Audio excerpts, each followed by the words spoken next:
Hello ए नमस्ते तपाईलाई ओलिज स्टोरको युट्युब च्यानलमा स्वागत छ। म लोकेश आज फेरि तपाईहरुको अगाडि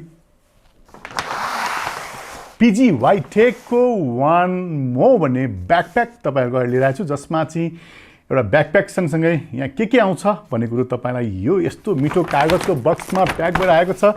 दुईतिरै मजाले सिल गरेर पठाएको छ पनि। यो भित्र ब्याग कस्तो होला मैले पनि देखेको छुइनँ, मलाई पनि हेर्न एकदम आतुर भएको छ। जुन वेबसाइटमा मैले देखिरहेको छु त्यस्तै किसिमको यो ब्याग छ कि त्योभन्दा अझ बढी फिल हुने गरी राम्रो छ। अब तपाईहरुको अगाडि म यसको यो जुन सिलाइ गरेर आएको छ यसलाई चाहिँ यसो हेर्दाखेरि पहिला सिमेन्टीको बोरा, चिनीको बोरा, चामलको बोरा जस्तै सिलाइ गरेर आएको छ। दामी तालले ब्याग पनि यसरी आउँदो रहेछ। अब हेरौँ यो कसरी खोल्ने। अब खोल्ने तरिका त अरू नै होला, तर म चाहिँ यसलाई एक एकवटा गरेर काट्दैछु। ल, सिमेन्टीको बोरा जस्तो खोल्ने भनेको त्यस्तो चाहिँ खुलेन। अब यसलाई काट्नै पर्ने भयो मैले। ल, मैले यसको चार्ट समय गरिसकेको छु भने अब यहाँबाट ब्याग निकाल्ने क्रममा छु। ओहो, यो ब्याग हेरौँ अब कस्तो छ। माय गुडनेस, वाओ, खत्रै ब्याग मेरो अगाडि अब मैले खोलिसकेको छु। Chart plastic निकाल्दैछु। वाओ, यो चाहिँ उचाल्दा पनि अलिकति हेभी फिल त भएको छ। हेर्दा चाहिँ पुरै आर्मी कम ब्याग स्टाइलले एकदम प्याटर्नमा यो ब्याकप्याक देखिरहेको छु। फिनिसिङ एकदमै राम्रो लागिरहेको छ हेर्दाखेरि। अब हेरौँ यो कसरी आएको रहेछ त। ओहो, ब्याकप्याकको यो स्वाट निकालेँ झुन्ड्याउनलाई। ओह, दामी। अब हाम्रो कहाँबाट खोल्ने त, यो चेन खोल्नेतिर लागौँ अब हामी। हेर्नु कता ल, अब मैले चेनै खोल्दैछु। त्यसपछि यो भित्र कसरी यो ब्याकप्याक आएको छ हामी हेरौँ। ड्याङ, वाओ। ल, यहाँ चट्ट ल्यापटप पनि राख्न मिल्ने, यहाँ जे हो मिलाएर राख्न मिल्ने। त्यस्तै यो भित्र अर्को एउटा सोल्जर ब्याग पनि हामीसँग आएको छ, जसमा चाहिँ हामीले ड्रोनलाई राख्न सक्छौँ। ड्रोनलाई यदि ड्रोन छैन भने हामीले यसमा एउटा क्यामेरा पनि राखेर हिँड्न सक्छौँ। यो सानो ब्यागमा चाहिँ यसमा झुन्ड्याउने पनि छ, दायाँ बायाँबाट चट्ट झुन्ड्याउने पनि छ। अब त्योभन्दा पहिला यो ब्याग हेरौँ। यहाँ आमामामामा भित्र त के छ ल, हेर्नुहोस्। यहाँ सबतिर यहाँनिर राखिएको छ। यहाँनिर एक एकवटा पोइन्टहरू, साना जिपर भएका ठाउँहरू, यो सेपरेसन गर्ने अरू चिजहरू यहाँनिर। त्यस्तै यहाँ पनि पुरै पार्टिसन गर्ने चिजहरू छ। यहाँनिर अर्को ट्याप लक गर्नलाई चाहिँ एक्स्ट्रा बेल्टहरू यहाँ दिइएको छ। त्यस्तै यहाँ अरू पनि एक्स्ट्रा लक नै छ यहाँ पनि। भनेपछि यो ब्याकप्याक यस्तो छ। र यहाँभित्र पनि मजासँगले हामीले चाहिँ ल्यापटपलाई दुईवटा पार्टिसन राखिदिएको रहेछ, यहाँनिर पनि राख्न सक्छौँ। र त्यसपछि यहाँ पछाडि के छ। अब यहाँ पछाडि पनि हेरौँ। अब ओहो, यसमा त रेन सिल्ड पनि दिएको रहेछ यहाँनिर। चट्ट पानी परेको बेलामा ब्यागलाई चट्ट छोप्नलाई यो पनि आएको रहेछ। अब यहाँ खोल्यो जिपरमा। ओहो, यो त कहिलेकाहीँ चाहिँ हामीले ब्याकप्याक पुरै नखोलिकन यहाँबाट पनि चट्ट सामान निकाल्न मिल्ने रहेछ। पुरै ब्याकप्याक किन खोल्नु पऱ्यो भनेर।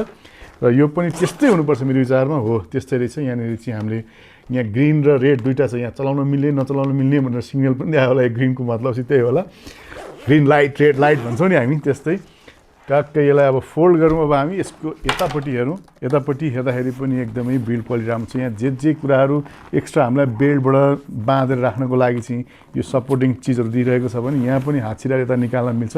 मतलब यहाँबाट चाहिँ हामीले कुनै ट्राइपड या केही चिजहरू यसमा छिराएर लामो स्टिकहरूलाई चाहिँ यहाँ राख्न सक्छौँ।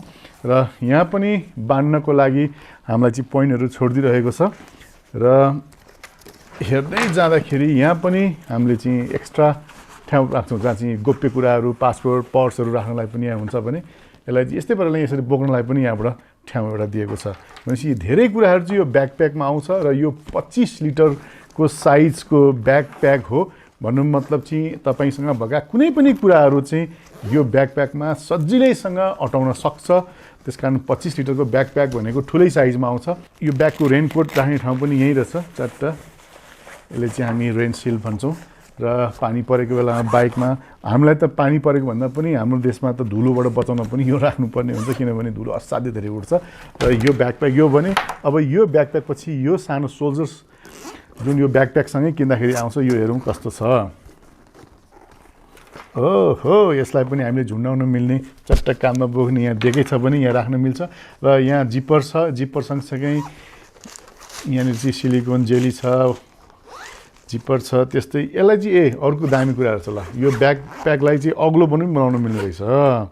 ल हेर्नु, ओहो, ल हेर्नुहोस्, यसलाई अग्लो बनायो।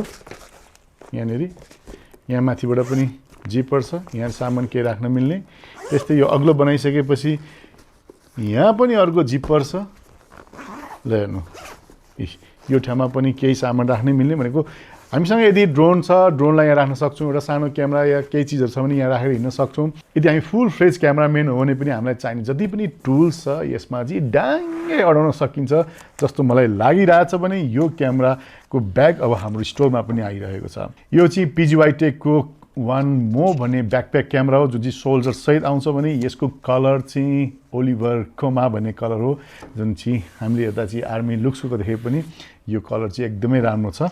र यो ब्यागको बारेमा सबै डिटेल चाहिँ यो ब्याकप्याकको यो ठाउँमा दिएको छ। यसमा चाहिँ अर्को ब्ल्याक कलरको पनि चाहिँ तपाईँलाई चाहिँ यस्तो कलर मन पर्दैन भने अर्को ब्ल्याक कलरमा पनि हाम्रो स्टोरमा उपलब्ध छ भने टनाटन तपाईँले चाहिँ कति के राख्ने भन्ने कुरो चाहिँ यो ब्याकप्याकको भित्र रहेको यो सानो बुकलेटमा पनि प्रष्टसँग छ।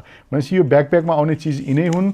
तपाईँले देखिहाल्नुभयो र तपाईँलाई यदि यस्तो किसिमको ब्याकप्याकको खोजीमा हुनुहुन्थ्यो भने तपाईँले यो भिडियोको तल राखिएको भिडियो डिस्क्रिप्सनमा तपाईँले क्लिक गरेर यो प्रडक्टलाई अनलाइन अर्डर पनि गर्न सक्नुहुन्छ भने हाम्रो स्टोर आएर भिजिट गरेर पनि लिन सक्नुहुन्छ। यो थियो आज तपाईँलाई चाहिने ब्याकप्याक सम्बन्धी केही जानकारी। हजुरहरूलाई कस्तो लाग्यो? यस्तै नयाँ नयाँ भिडियो लिएर आउनेछु। तबसम्म बिदा लिन चाहन्छु। जानुभन्दा अगाडि यदि च्यानल सब्सक्राइब गर्नुभएको छ भने सब्सक्राइब गर्न चाहिँ नभुल्नु होला। ब्याकप्याक चाहिरहेको थियो भने त छुट्न सक्थ्यो नि, त्यही भएर बेल आइकन पनि अन गर्नु होला।